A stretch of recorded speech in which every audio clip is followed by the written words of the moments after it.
This is CBC Windsor News. Thanks for joining us. I'm Chris Hensing. Katarina is away. These are our top stories. Pay up. Windsor sues the federal government to recoup all costs from the Ambassador Bridge blockade. And on the chopping block, a program for students with special needs is being rolled back by Windsor's public school boards as it grapples to rein in its budget. And love, marriage, and auto insurance. Why coupling can bring down your premiums. We start with the city hitting the Liberal government with a lawsuit centering on the Ambassador Bridge blockade 2 years ago. That protest cost the city millions to manage. The federal government covered much of the costs, but not all of it. Now the city's demanding a full reimbursement. Jennifer LaGrassa has more. The city of Windsor is suing the federal government. Windsor Mayor Drew Dilkin says that's because the city hasn't been reimbursed for all the costs related to the Ambassador Bridge blockade in 2022.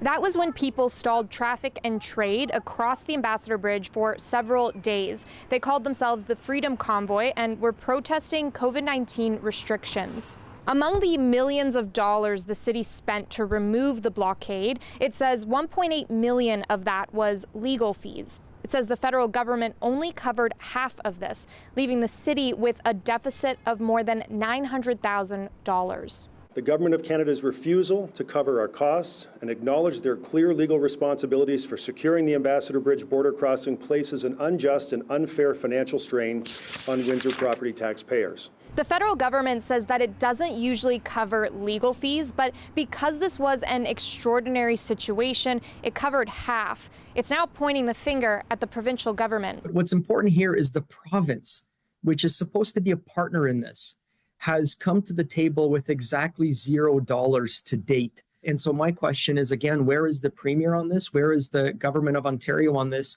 I've reached out to Premier Doug Ford's office, but have not yet heard back. Certainly, could start passing the buck here on who's making decisions. Ultimately, an international border crossing falls under the ultimate responsibility of the federal government. Dilkin says he's hoping the federal government decides to make things right and provide them with the remaining money. But if not, they're prepared to go through the legal battle.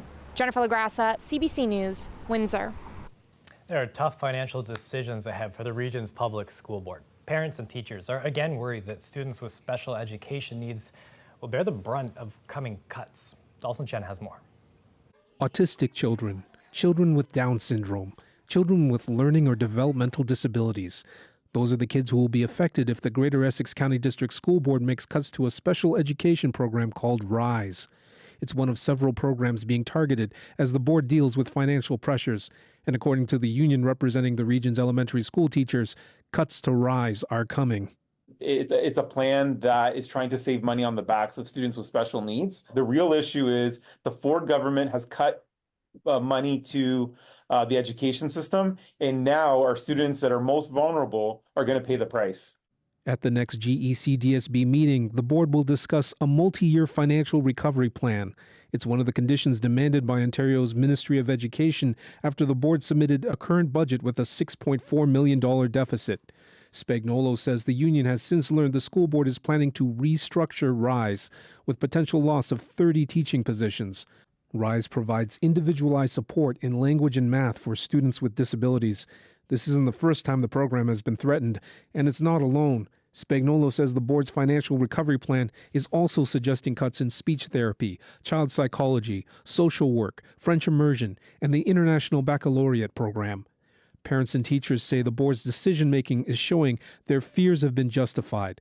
Joanna Conrad has a daughter with Down syndrome who is not in RISE, but is enrolled in another special education program. We already are at an extreme staff shortage in the schools. How are we going to support these students? If they remove RISE, there's no coming back.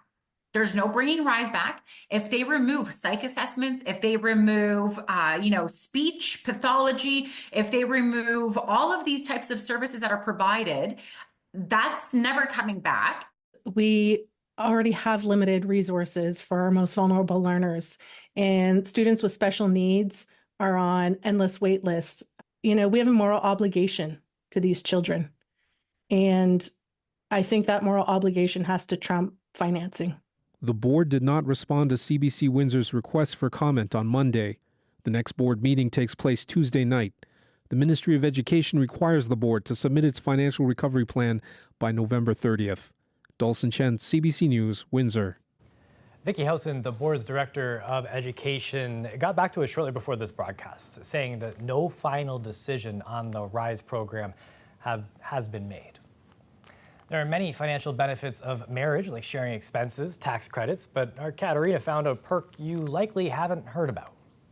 It's that time of year when the colors of the leaves are changing, and it also means that wedding season is wrapping up. Now, if you are making the shift from being single to being married and you own one of these, well, you just might qualify for cheaper car insurance. It's very common in this industry, yeah. As soon as you get married, if you call your insurance company, you will get a discount for it. It's one of the perks of being married. Why? They say you're more responsible. And actually, it's even statistics show that single drivers end up causing more accidents than married couples. And it's not just accidents. He says that single people tend to file more claims as well.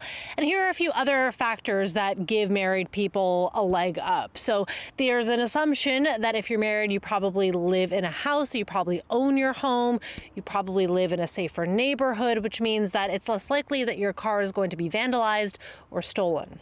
So how much money could you save if you're married? It's very minimal. I'd probably say about 2%.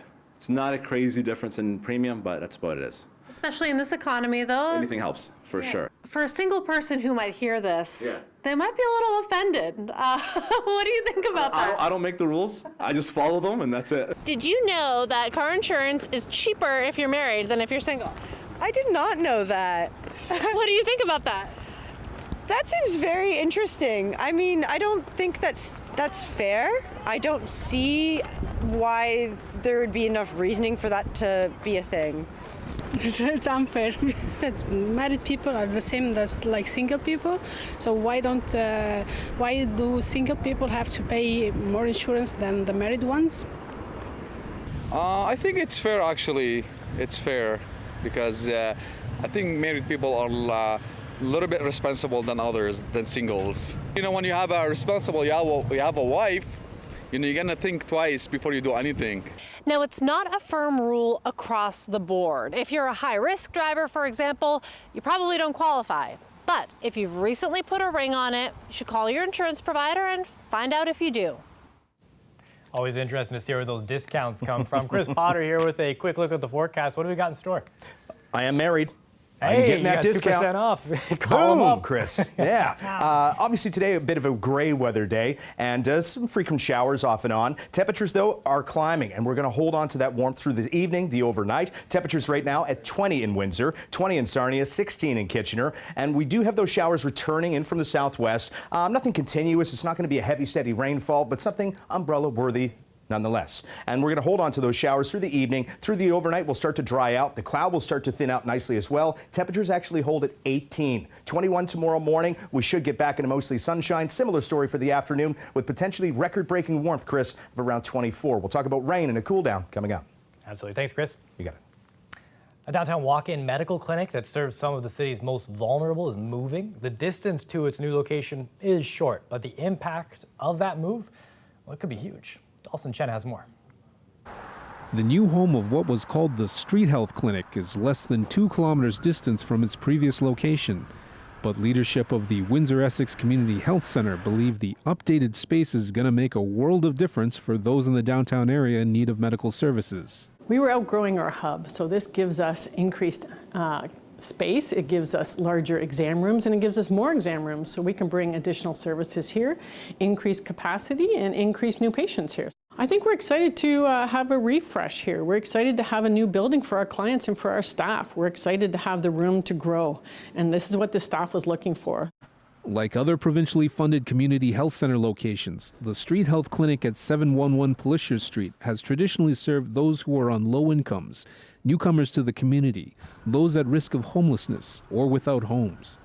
Now part of a medical hub at 1200 University Avenue West, the clinic will continue to provide primary care, counseling, and addiction support, as well as specialized care for those with foot problems, diabetes, or hepatitis C. Along with bigger and more modern exam rooms, the new location offers an on-site pharmacy. It's also closer to a bus stop. all of which staff say will improve accessibility and convenience for the 60 or so visitors the clinic gets on a daily basis. Our primary care team has a 1,200 patient roster size, and this new location will allow us to add an additional set of patients to increase access to primary health care, and we'll have more walk-in services. The address isn't the only thing that's changing. With the shift in location comes a shift in branding. The new clinic is dropping the Street Health name. I actually think our patients are excited about that. I think there was some stigma attached to the word street health, and this will allow people to come and have primary care without feeling stigmatized by the name as previous. The University Avenue location of the Windsor Essex Community Health Center opened Monday. Dawson Chen, CBC News, Windsor. Loop sessions are back on in Windsor after a pandemic pause. A pair of local producers hoping the beat-making events can build community and inspire new creators. We dropped into the first post-pandemic session yesterday at Windsor Eats. What's up, guys? This is Zach Cascas, aka Zilly Holiday. You are now at Windsor Loop Sessions. Come on in.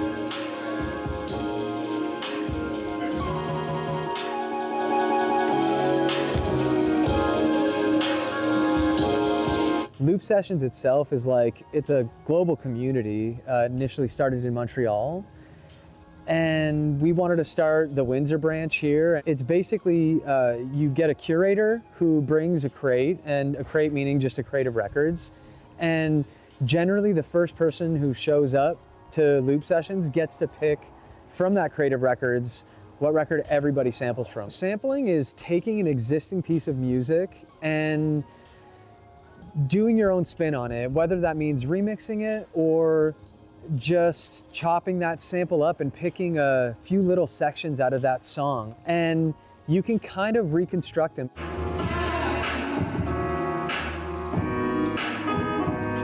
It's such an exciting thing, I think, for just people who aren't even here to be a part of the event, but to witness a lot of people who are sharing music that's never been heard.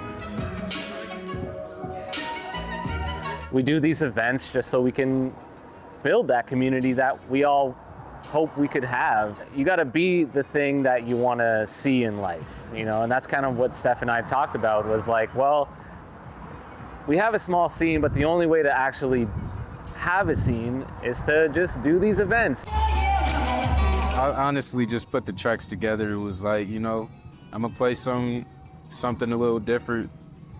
See it. You know, people like it. It brings, especially since it's in a different country, even though it's like a skip and a hop across the river, just bringing people with different backgrounds together to share love of a common hobby or interest, you know.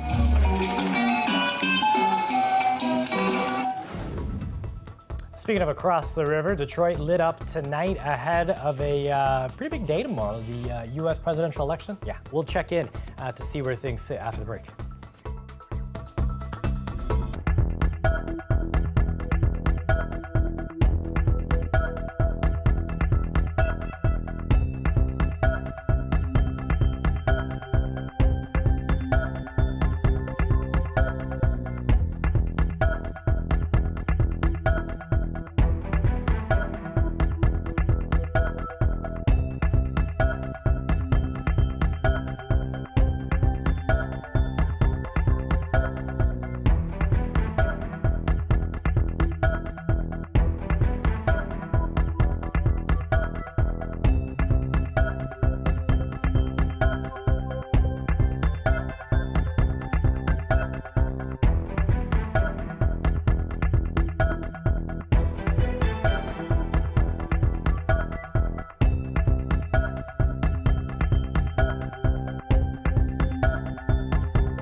Tributes are pouring in from across Canada and the political divide for Murray Sinclair.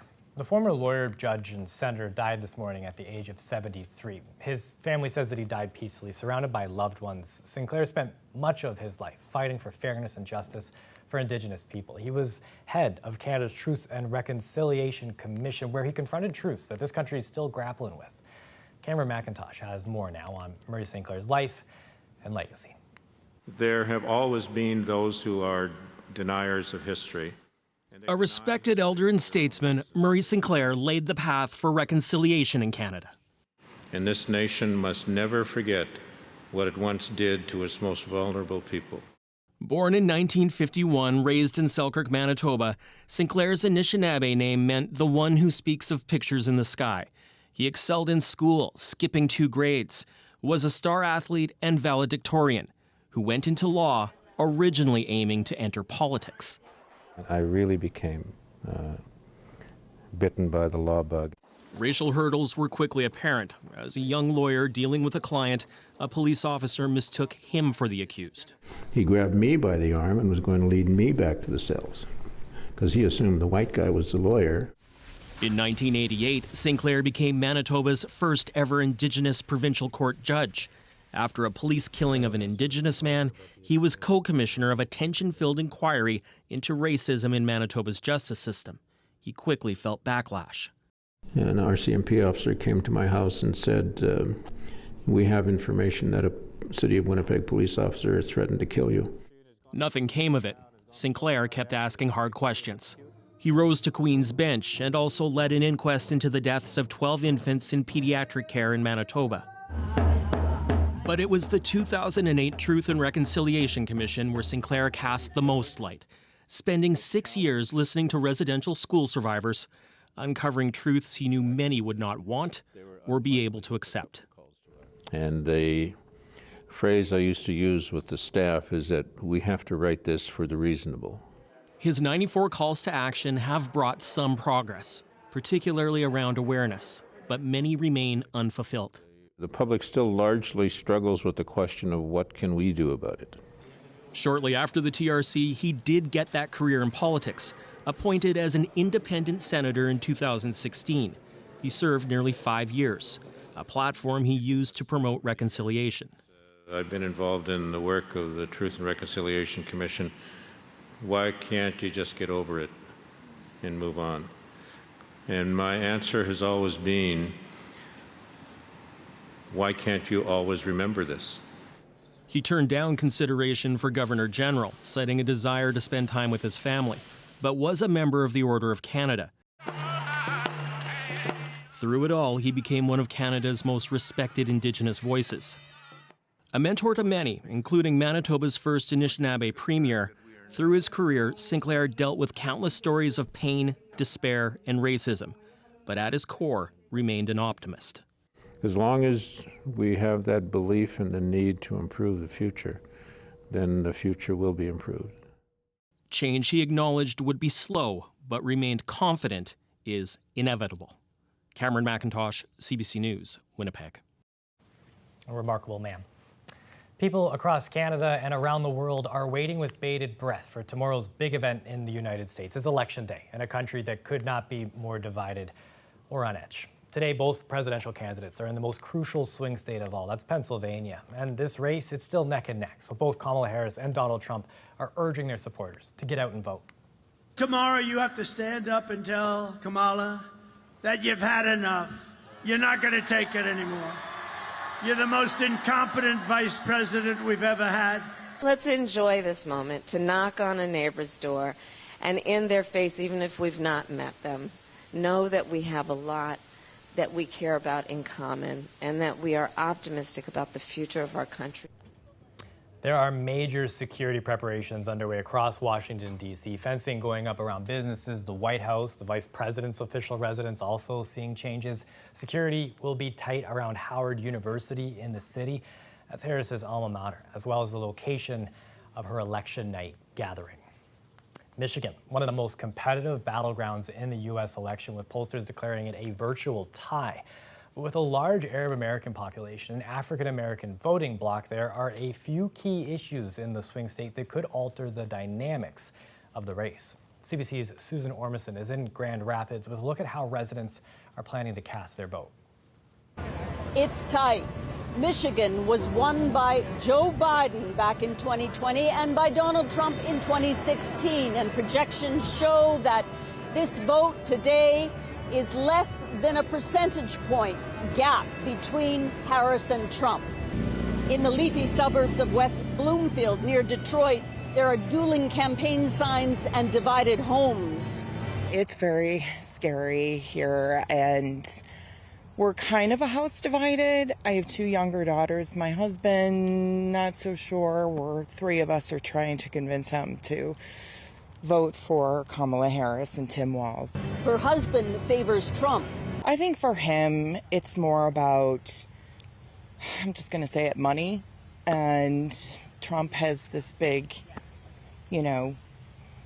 platform and always talks about how he's going to, he's a businessman, he can make money and get this country right. Kamala Harris spent much of her Sunday in Michigan, and we caught up with voters straining to catch a glimpse of the woman who's inspiring them. I'm excited to see this. This is history. This is what? History in the making. She brings about the change that we need. She brings about the advancement that we need so that we become a better people, a better nation. But support has weakened among Arab Americans, a large community here in Michigan, angry and frustrated over the Biden-Harris response to the Gaza war. Democrats are worried, too, about the black vote. At a church in Detroit, the pastor is preaching to help get out the vote, and he's made it clear he's going for Trump. We're intelligent people. We've pledged our allegiance to the Democratic Party for long enough. We've given them opportunities. In this time, we're not doing it at this time. Not all of his congregation supports him. In fact, one man quietly told us that some of the members of the church have left because of this. The election is tearing at this country, and in some ways the vote can't come soon enough.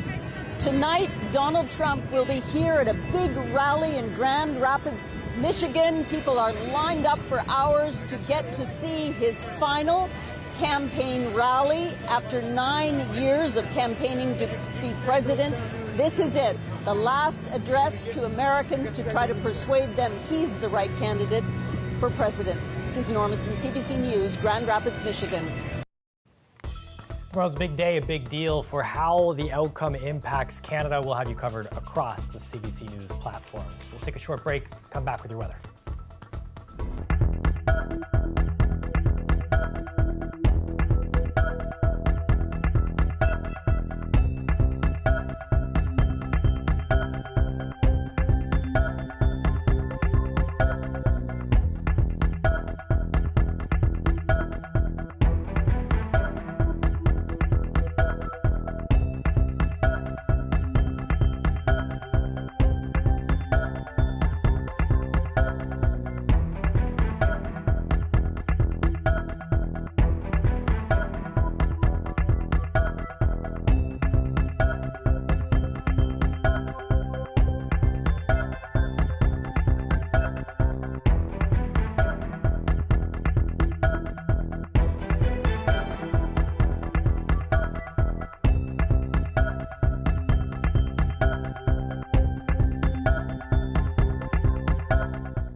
Welcome back. Chris Potter with our full forecast. What are we looking at here? I think the warmth, Chris, will be the big story over the next 24 to almost 48 hours. Normal daytime high for this time of year is around 11. Today, 20.1. Overnight low, 3. That's the norm.